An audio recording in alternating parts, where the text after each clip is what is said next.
7e édition de la foire d'art contemporain en Inde, à New Delhi plus précisément. 85 galeries indiennes mais aussi étrangères ont présenté les œuvres de leurs artistes.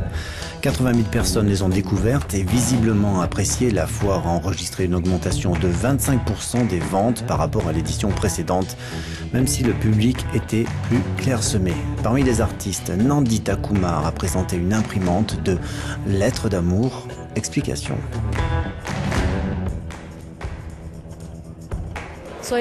J'ai donc invité des gens du monde entier à écrire des lettres avec amour, mais un amour dans le sens où on communique intelligemment avec les autres.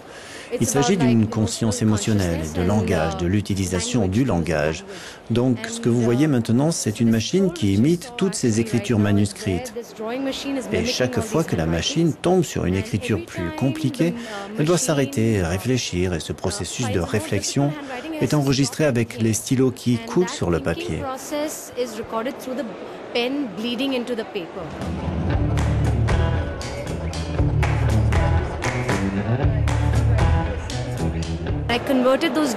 J'ai transformé ces points dans des sons, les envoyant à 5 musiciens disséminés sur la planète. Et c'est devenu un morceau musical.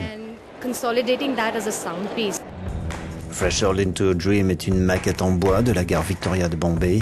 Elle a été réalisée par l'artiste indien TV Santosh.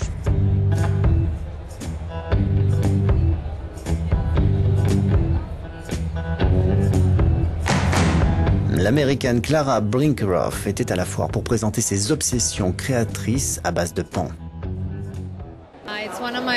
C'est un de mes oiseaux préférés parce qu'il est majestueux, tellement beau, tellement élégant. Et quand mon mari et moi, nous avons décidé de venir ici, bien sûr, j'allais faire venir ces pans qui sont l'emblème national de l'Inde.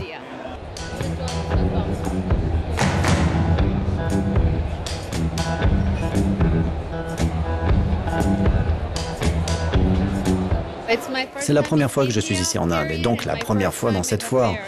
Et je suis très surprise par la gentillesse des gens, par l'attention qu'ils nous portent. J'ai déjà vendu beaucoup de pans et il est certain que je vais revenir ici.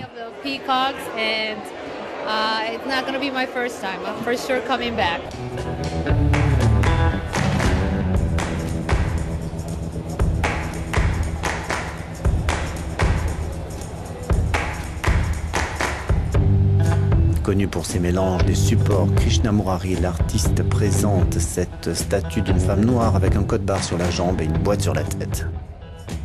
Autre sculpture, celle de ce garçon et de cette fille longiligne, réalisée par l'Israélienne Ruth Bloch.